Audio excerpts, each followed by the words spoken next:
The Cornelius, Oregon Church of Christ welcomes you. Join our Sunday morning adult Bible class as we study the Book of Galatians. Paul tells us of the one gospel, how faith justifies us, and how does that justification save us and fulfill the law of Christ. So to start, we'll be in Galatians chapter 4, verses 1 through 7. If I could get a reader for Galatians chapter 4, verses 1 through 7. Can you do that for me? Thank you. Now I say, as long as the heir is a child, he does not differ at all from a slave. He is owner of everything.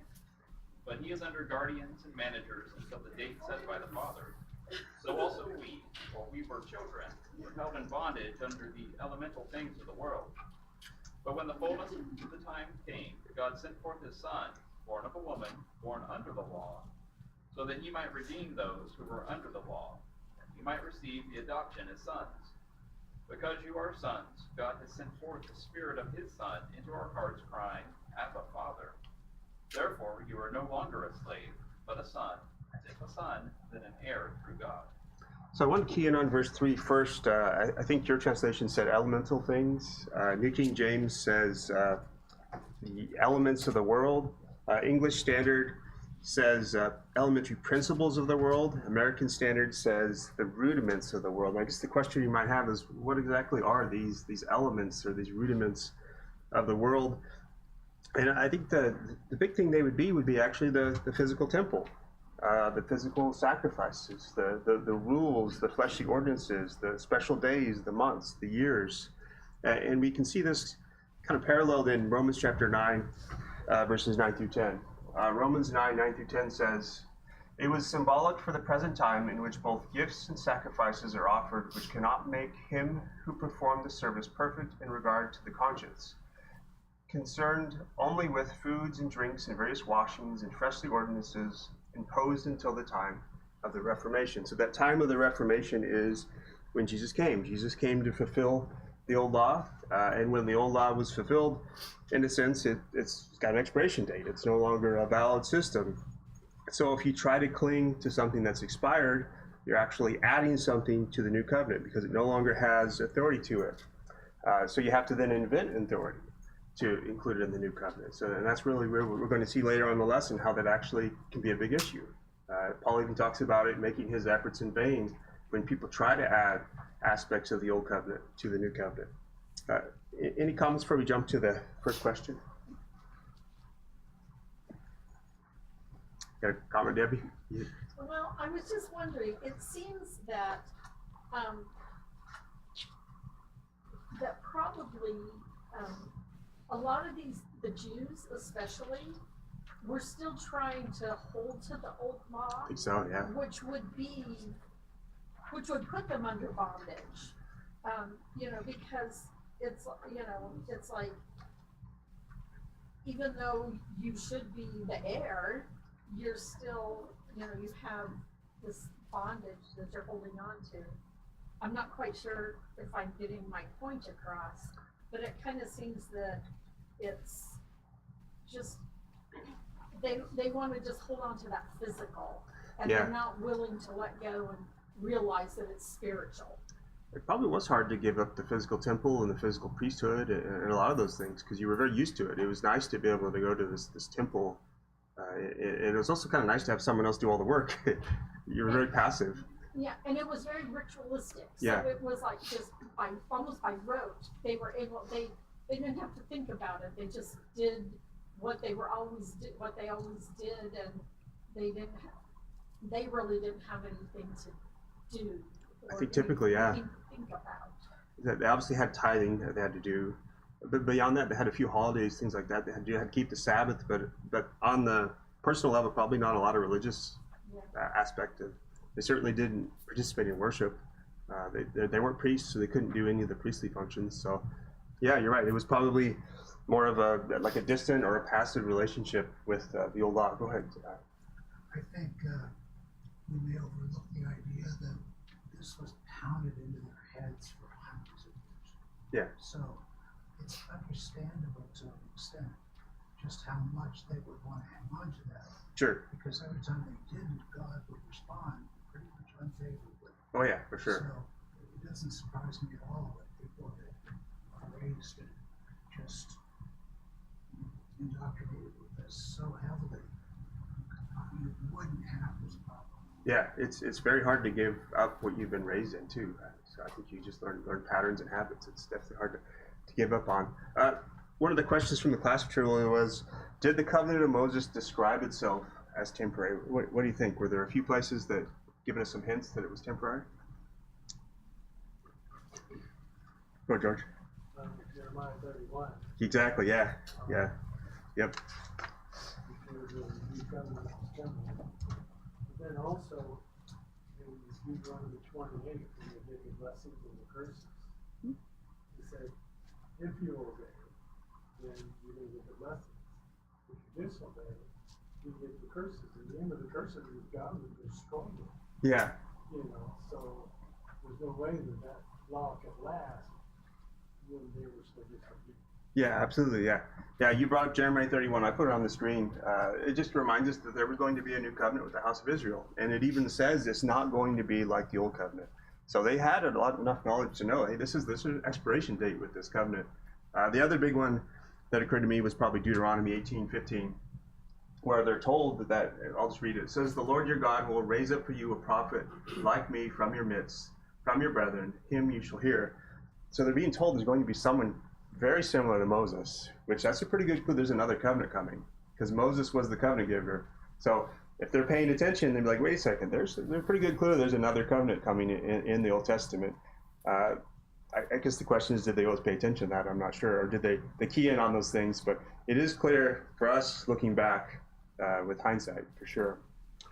Any other comments on this before we jump to the next section? So I want to key in on verse 4. So verse 4 says, but when the fullness of time had come, what do you think this fullness of time is? What's it talking about?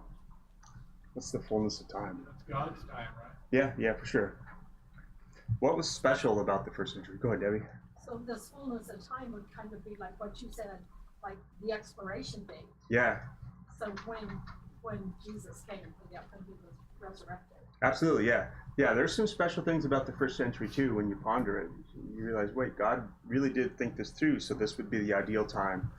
Go ahead. I was thinking like in Daniel, God kind of lays out the plan of here's what's going to happen before the time comes. God kind of gives a prophecy about there's a particular time when it's going to happen. Yeah, maybe even like a roadmap or a schematic of why this time would be ideal. Because there's some interesting things about this time. For one, there's kind of a common language throughout a lot of the Roman world because of Alexander the Great.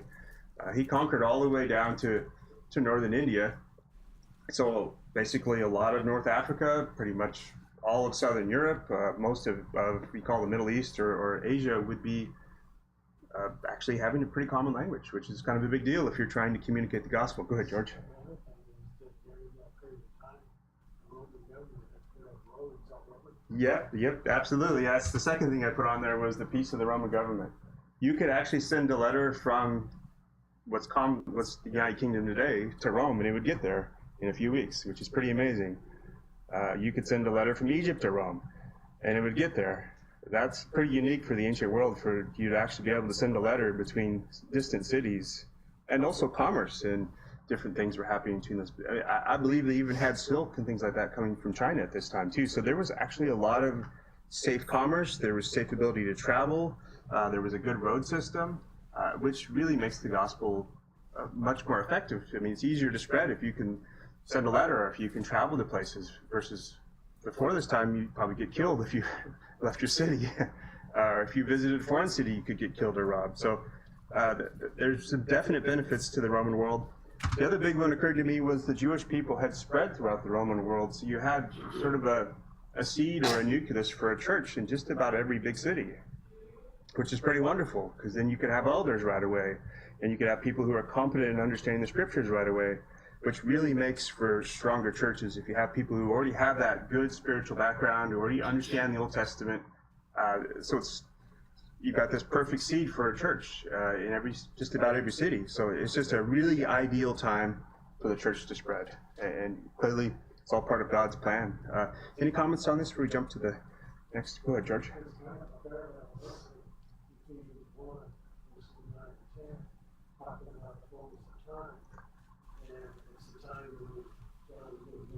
together in Christ. Yeah. Yeah, good point. I didn't have that one on there. That's a good verse. Any other before we jump to the next?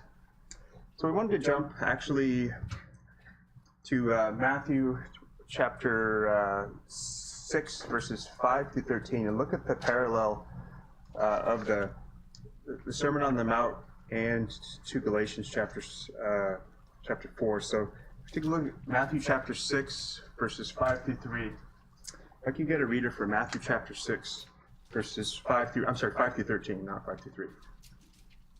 You go on, please. Matthew 6, 5 to 13. And when you pray, you must not be like the hypocrites, for they love to stand and pray in the synagogues and at the street corners, that they may be seen by others. Truly I say to you, they have received their reward. But when you pray, go into your room and shut the door, and pray to your Father who is in secret. And your Father who sees in secret will reward you. And when you pray, do not keep up empty praises as the Gentiles do, for they think that they will be heard for their many words. Do not be like them, for your Father knows what you need before you ask him. Pray then like this: Our Father in heaven, hallowed be your name. Your kingdom come, your will be done, on earth as it is in heaven. Give us this day our daily bread, and forgive us our debts, as we also have forgiven our debtors. And lead us not into temptation, but deliver us from evil.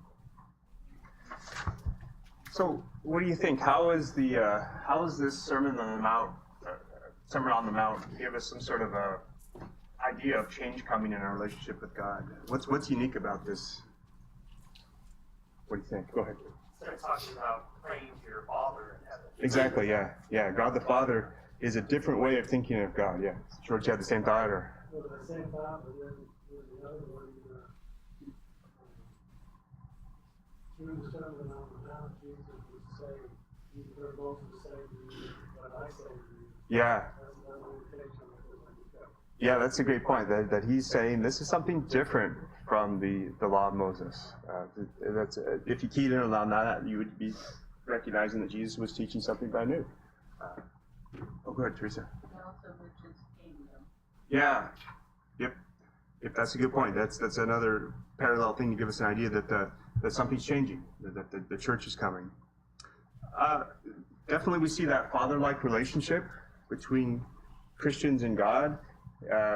And you see, especially in Galatians chapter 4, verse 6, where it says, crying out to the Father, Abba, Father.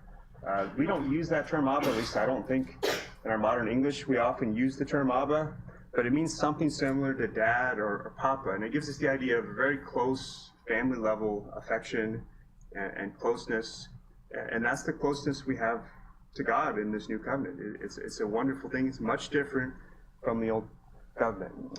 Any other comments on this before we jump to the next question? Go ahead, Teresa. I'm not quite sure, but where it says, forgive us our debts as we forgive our debtors, wasn't it an eye for an eye, tooth for a tooth, and all that? Yeah, you're right, yeah. I think there was some, especially I think in Psalms, that did talk about being forgiving toward debts, but you're right, in general, from the legal side of things, it was eye for the eye, tooth for tooth. So there wasn't a lot of grace on the legal side of the old law for sure. So it is definitely a different thing. Go ahead, Greg. It says here, redeem those who are under the law. That's not only talking about bringing the message to the Jews then, but also redeeming those who were under the law before Abraham.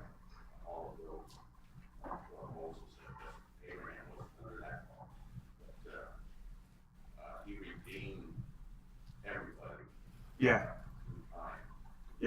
absolutely. Yeah, for sure. It's everyone's included in this new covenant versus with the law of Moses. It was there. You could become a proselyte, but for the most part, most of the nations didn't participate in the law of Moses. And even the ones that were proselytes, you could never become a Levite. You just never could. So there's no way to actually participate in the priestly system as a foreigner. There was no way. Go ahead. It's kind of neat. I think there is, in the Old Testament, we see a lot of people praying, but there's not really a promise of God is always going to hear you and always going to listen to you. That Jesus kind of gives here, your Father is always listening and always knows what you need. Yeah, for sure. We're getting more insight into how we interact with God through Jesus, for sure. A lot of it was probably just a mystery before. He didn't quite know. Any other That's where we jump to next. Okay, let's, then who did the Israelites often call their father? What do you think? Abraham, yeah. Yeah, in general, Abraham was the one that I saw too.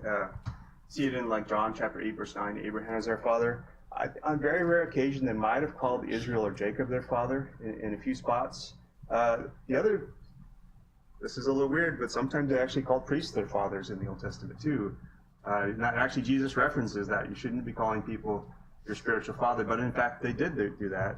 And you can see that we had in our Judges class a few weeks back with Micah. If you remember in Judges chapter 17:10, I'll just read it for the sake of time. Judges 17:10, Micah said to him, "Dwell with me and be a father and a priest to me, and I will give you 10 shekels of silver per year, a suit of clothes, and your sustenance." So the Levite went into him. What's interesting in that example, this guy is a young man, and Micah's an old man, or an older man. So he's calling someone who's 10, 20 years younger than him his father, which is kind of odd to think about it. But I think that's just maybe the habit we can get in the spiritual realm of thinking someone as a religious expert and then thinking that they're somehow your spiritual father, which Jesus didn't like that. He referenced that in several different places in the Gospels, that we shouldn't be calling people our spiritual fathers. Any other comments on this before we jump to Galatians chapter 4, verse? Oh, go ahead. Same thought. If that happened, some of the scribes and Pharisees told them that they needed to repent and do not begin to say to yourselves, "We have Abraham as our father." Right. They felt like they were justified with Abraham just because they sinned. Absolutely, and the other one was the woman at the well. If you remember how she justified herself, she goes, "Are you stronger than Jacob our father?" So I think people sometimes would get this idea that somehow that because they were descendants of Jacob or descendants of Abraham, that they were somehow special or protected or had this elite status because of it, when in fact that they didn't have that. So any other comments before we jump to the next section? So let's jump to Galatians chapter 4, and I'll need a reader for verses 8 through 11. So Galatians chapter 4, verses 8 through 11. You okay during that? Yeah, please. Galatians 4, 8 through 11. However, at that time, when you did not know God, you were slaves to those which by nature are no gods. But now that you have come to know God, or rather, to be known by God, how is it that you turn back again to the weak and worthless elemental things to which you desire to be enslaved all over again? You observe days and months and seasons and years. I fear for you that perhaps I have labored over you in vain. So one key on verse 10, it says you observe days and months and seasons and years. I think verse 11 says, also warned us too that Paul was afraid about this because them trying to observe aspects of the old law actually made his labor in vain. And that reminds us that if we're not careful about how we deal with the New Testament, if we start adding different things in, it actually can spoil it and make the effort, the whole system kind of wrecked because of that. Which brings us to our first question is it a sin to keep the Sabbath or the Passover? What do you think?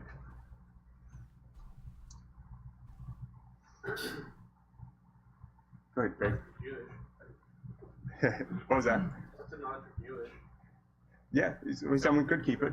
Go ahead. Well, it would be the same as Christmas or Easter. If you place that importance over Christ and the gospel, then yeah, it's wrong. You're observing the days and the ceremonies and not Christ. So you could do the Passover or Sabbath if you wanted to. Paul did. He did, yeah. And yep, absolutely. Right, but he did not place that over Christ. Yeah, Paul kept both the Sabbath and the Passover in Acts. You can see several different examples of that. So it can't be that it's sinful in of itself, but it can be made sinful. It's the same. I think what they're doing here, that's the sinful part, is they're going back to that as their justification before right. God. That they're saying, I'm doing this because this is the law that I'm supposed to follow, not this is something I want to do because it's something I can. Yeah, like a personal devotion. You could take tomorrow off and study the Bible all day if you wanted to. That could be a personal devotion, something you do totally elective. But if you start saying everyone has to do that, and you're going to invent some rule that everyone in the church has to do that, you've added something to the gospel. And in this case, they were adding something that was expired. They were adding aspects from the old law. I don't know that they were adding all aspects of it. They may have been just kind of nitpicking, so I want circumcision, or I want the food laws, or I want this or that. Probably was a little some level of inconsistency in that. But by doing that, you're inventing a new gospel. And we actually see this in Galatians chapter 1, verse 6. Galatians 1, verse 6 says, I marvel that you were turning away so soon from him who called you in the grace of Christ to a different gospel. So in this case, in Galatians 6, they're adding circumcision, which really you can say, oh, that's just one little thing. Well, that one little thing is actually inventing a new gospel. So it is a big problem to add even one little thing, because you're kind of messing up the recipe. Go ahead, Teresa. In the religious world today, a lot of people have a misunderstanding of the Sabbath, and they think Sunday is our Sabbath. Right. But it does make common sense to have a day of rest. Absolutely. Some others use Saturday as a day of rest, some use Sunday as a day of rest. So it does make sense. God gave them a day of rest, and it just is common sense that rest is good for us. Yeah, for sure. Not in the religious. Yeah, for sure. There are definitely there are side benefits to a lot of these things too. I mean, the priests had a retirement. I can't remember if it was 55 or somewhere in that range. They couldn't actually work beyond that, and at that point, they were supposed to be mentoring the young priests. So there are definitely aspects to the old law that you can kind of see. Oh, I understand the wisdom of that, and that would make sense just on a general society level to do stuff like that. Who's there? Oh, good, Debbie. I think the point here is up in verse 9 when it says, you desire again to be in bondage.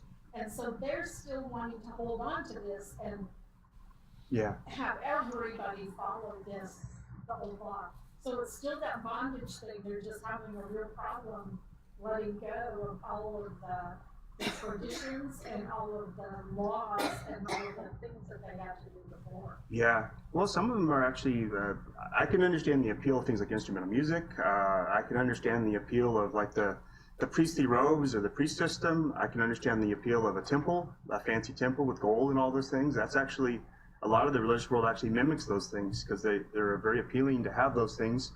Even smaller things like the incense and different things like that are actually very appealing. I think the Catholic Church uses the incense even today. They'll have some sort of I think it's a brass or bronze ball full of incense that they'll swing around during their service at various times.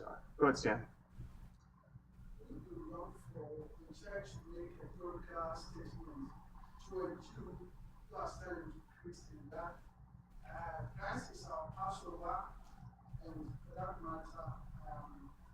The communion is what we use now to celebrate or something.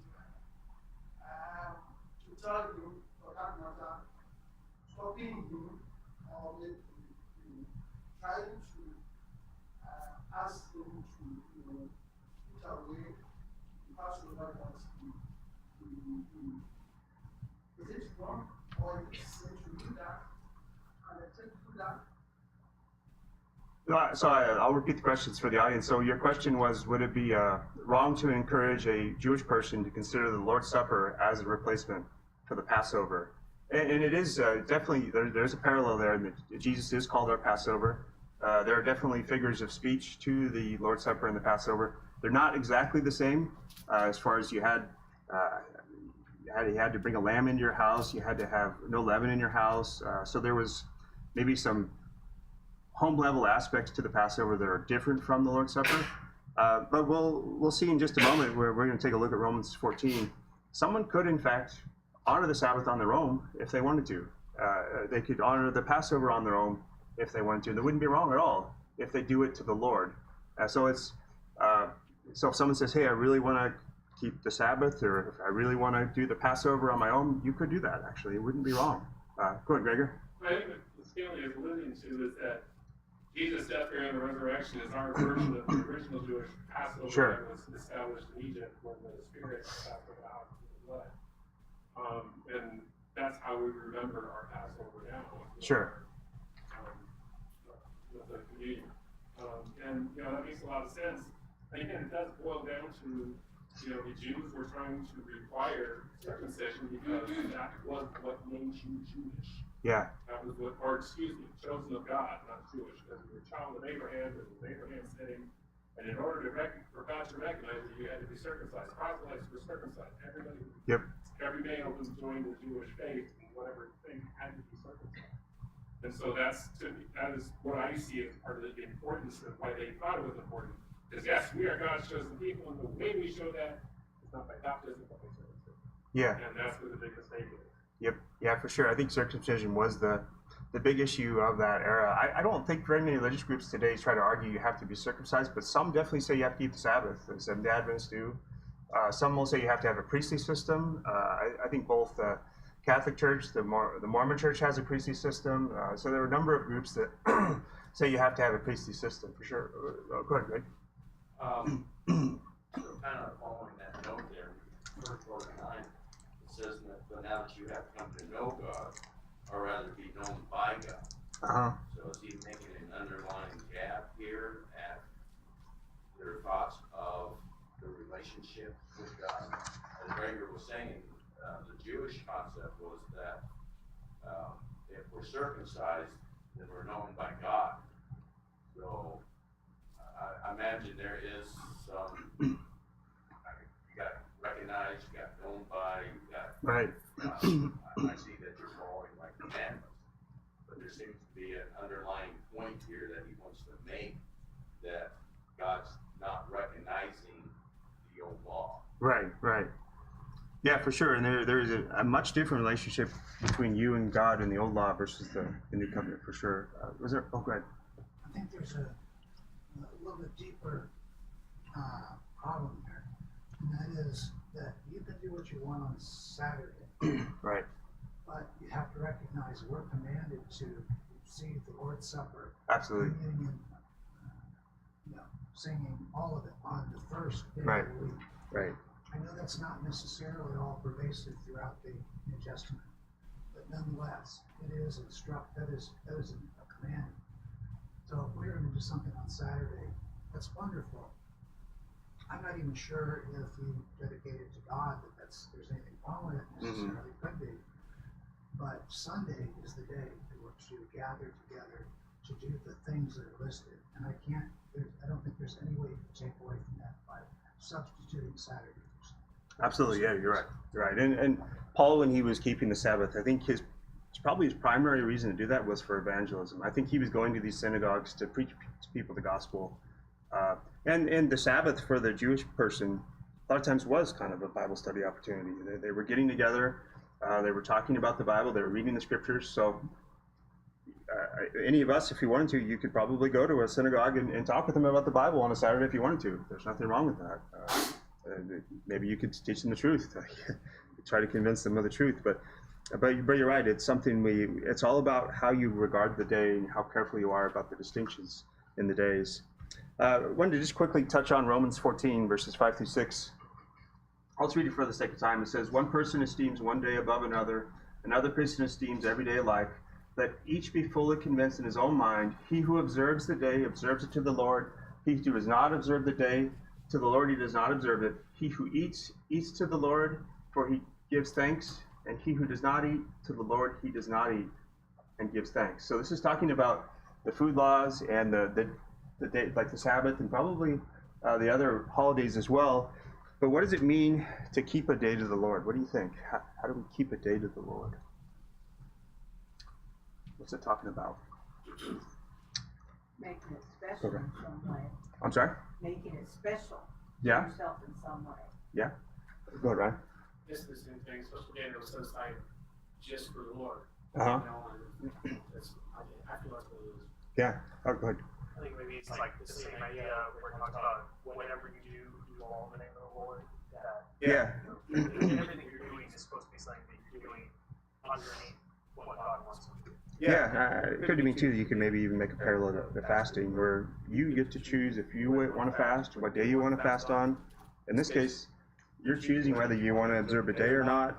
And I've seen some people who object to birthdays, which is a little interesting, but they feel somehow it's wrong to celebrate birthdays. So but birthdays, national holidays, but even the Sabbath or man-made holidays like Christmas or Easter as well. You can exercise personal freedom. You can keep Veterans Day if you want. You can keep Christmas if you want, even though it is a man-made holiday.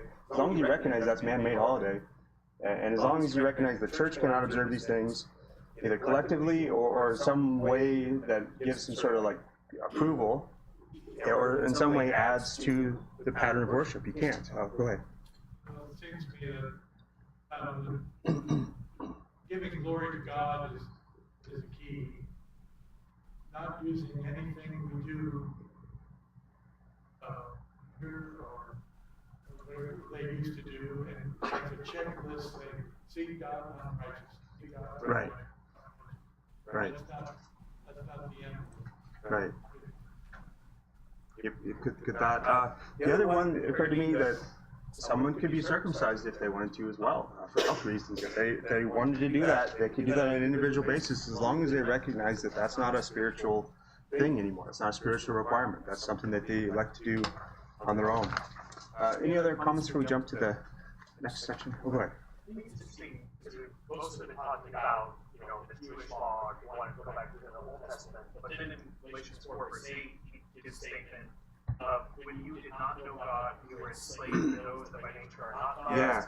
That sounds like the kind of thing you would tell Gentiles who are the pagans. And Yeah. I always wonder what Paul is getting at is saying, if you were trying to go back to the law of Moses, you're not going to be any better off than a Gentile Christian that says, I'm going to go back to worship Zeus. You're not going to be justified by that. It's not going to do anything. Yeah, it's interesting. I almost wonder too if part of it is that Gentiles were being convinced, kind of like in Acts 15, where you had the Judaizing teachers going around to Gentile churches, convincing them they needed to follow the old law. So it may have been that was happening in Galatians too, that they were actually trying to follow, even though they weren't even, it wasn't even their covenant yet. They were thinking, oh, I need to follow these food laws. I need to do this and that. And yeah, it did seem to be a big problem. It seemed like there were routinely preachers going around teaching you false things about the covenant, and in fact we'll touch on that here in the next section here. So let's read Galatians 4 verses 12 through 20. If I could get a reader for Galatians chapter 4 verses 12 through 20. Oh, great. Ramon. Galatians 4:12. I beg you, brothers, become like me, for I also became like you. You have not wronged me. You know that previously I preached the gospel to you because of physical illness. You did not despise or reject me, though my physical condition was a trial for you. On the contrary, you received me as an angel of God, as Christ Jesus himself. What happened to this sense of being? What happens of this sense of being less you had? For I testify to you that if possible, you will have torn out your eye and give them to me. Have I not become your enemy by telling you the truth? They are enthusiastic about you, but not for any good. Instead, they want to isolate you so that you will be enthusiastic about them. Now, it is always good to be enthusiastic about good and not just when I am with you. My children, I am again suffering labor pain for you until Christ is formed in you. I would like to be with you right now and change my tone of voice because I don't know what to do about you. So, just want to key in on his reference there in verse 15 about they would have plucked out their own eyes and given them to me. We have maybe a couple of hints to what this might be. In Acts chapter 9, verse 18, it says that immediately there fell from his eyes something like scales, and he received his sight at once, and he arose and was baptized. This is from Paul's initial experience where he was interfacing with Jesus. It looks like some sort of burning or something happened to his eyes. I'm not quite sure. But the other clue is Galatians chapter 6:11, where he says, "See with what large letters I've written to you with my own hand." So I don't know. I assume if you have bad eyesight, you're going to have to have large letters. And then the other one would be Acts chapter 23, verse 5. It says, "Then Paul said, I did not know, brethren, that he was the high priest, for it is written, you shall not speak evil of the ruler of your people. Now, it's possible the reason he didn't recognize the high priest was because the high priest wasn't wearing his garb, because it was maybe like a rush job on the jury or the judge. But at the same time, I would recognize the President of the United States without a suit on. He'd recognize him. I would think he'd recognize the high priest without his fancy garments and his hat and stuff. You should be able to recognize his face if you have normal eyesight. So I kind of think he didn't have good eyesight, but those are just speculations. Go ahead, Stephen. I hope people don't start throwing rotten tomatoes at me, but this is a personal pet peeve of mine. Mm-hmm. I don't think any of this is talking about eyesight. I think this is basically talking about the large letters that he writes, the profound letters that he writes, as Peter says. Paul writes letters that are hard to understand. He's talking about how plucking out their eyes, they would do anything for him because they were so completely intimately in agreement with what he was saying. It's possible, yeah. Lord, this is supposed to be a messenger of Satan. Satan doesn't, steals a woman's like God did, and then have them fall off and have the eyesight. That's just, this whole thing, I've heard so many people say this. Yeah. And I'll listen to their arguments till doomsday, till the cows come home. But to me, these are just figures of speech that I'm giving you a really important, deep message here. I tremble, he's talking about trembling before the audiences because he is very, very nervous. He's very, very uncomfortable in front of crowds. I am too, actually. Right. So I understand it, I've lived it, and I'm telling you that this has nothing to do with his eyesight. But when I hear it, it just really twists something like that. I understand. But I want to key in more on the false teacher aspect of it too, because it talks about the false teachers zealously courting the people in Galatians. So, what is a false teacher, and what's such a big deal about these people? Why does this matter so much? Go ahead. False teacher stands in a place of authority, so those that are listening to them trust that what they're saying is true, but yet they are teaching a false doctrine, something that's not true. Absolutely, yeah. Absolutely. They don't walk around carrying a sign either. It'd be great if they did, but they don't have a cardboard sign that says false teachers. So this is what they look like. And actually Matthew 7 verses 15 through 16 says, beware of false prophets, you can say false teachers there too, who come to you in sheep's clothing, but inwardly they are ravenous wolves. You will know them by their fruits. Do men gather grapes from thorn bushes or figs from thistles? So they're going to look normal. And you're going to have to figure them out based on their fruit. So the things they teach, their interaction with people and things like that, it's not going to be readily apparent though. And they may actually, in fact, be popular. They may say, oh, I went to so-and-so college, I'm a great guy. They may have really good public speaking. And in fact, they may be wrong on just one issue. In fact, we see how that in Galatians, they're teaching circumcision, but they're not wildly immoral people. They're not teaching other false things. So a false teacher can in fact be wrong on just one issue, and that's actually fairly common to have a hobby horse preacher who's wrong on just that one issue. Go ahead, Teresa. One of the elders' roles is to watch out for false teachers. Absolutely, yeah. But then on the other hand, Paul also said some will come from them. Yeah, absolutely. So you have to even be aware of that. Absolutely, yeah, for sure. Even elders, you have to watch out. You have to be careful. They can fall away as well.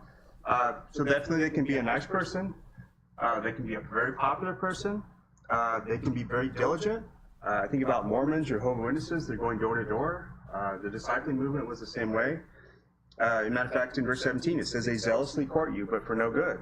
So they're really putting in a lot of effort to get you to believe a false idea, unfortunately. They can also be very clever.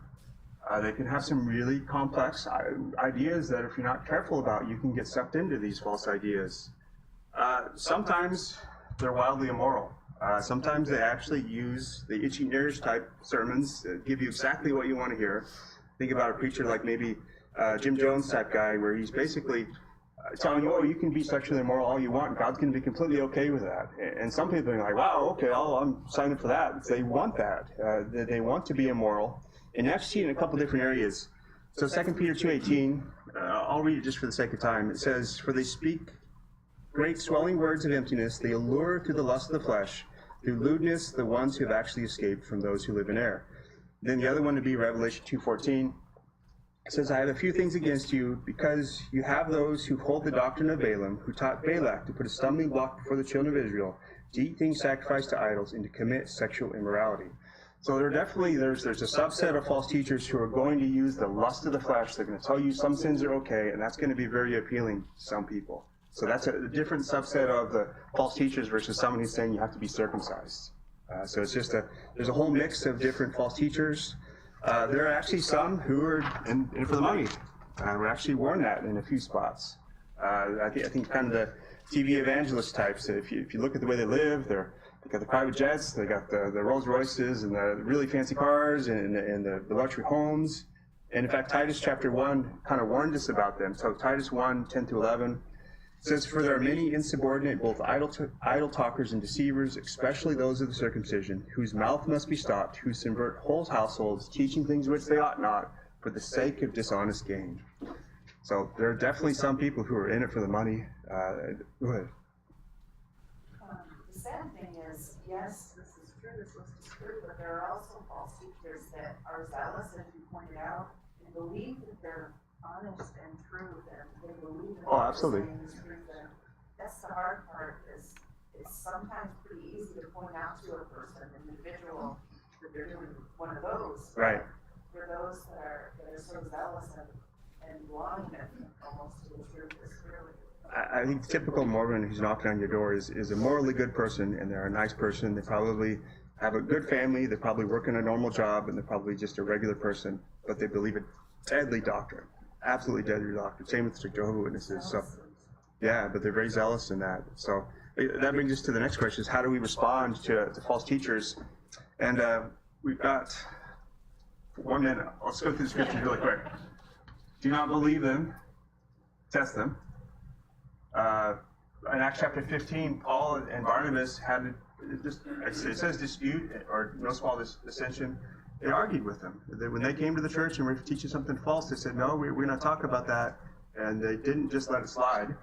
2 John 1:9, if you figure out someone who's teaching something false and they're not willing to change, you do not receive them into your house or greet them. Titus 3:10 says, you reject the advice of man after first and second admonition. Romans 16:15 says to note those who are causing divisions and offenses contrary to the doctrine you learned and avoid them. And let's see, about 2 more.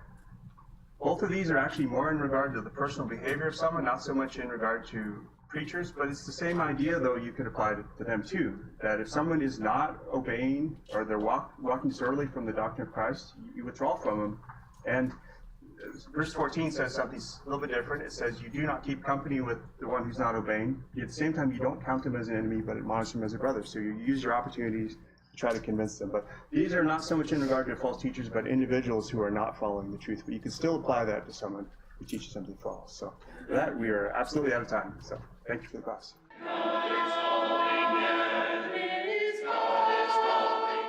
Thank you for joining the Church of Christ in Cornelius, Oregon. We can be found on our website. You can scan the QR code on your screen or the CD you were given, or on Facebook at facebook.com/Cornelius Church of Christ. Thank you and God bless.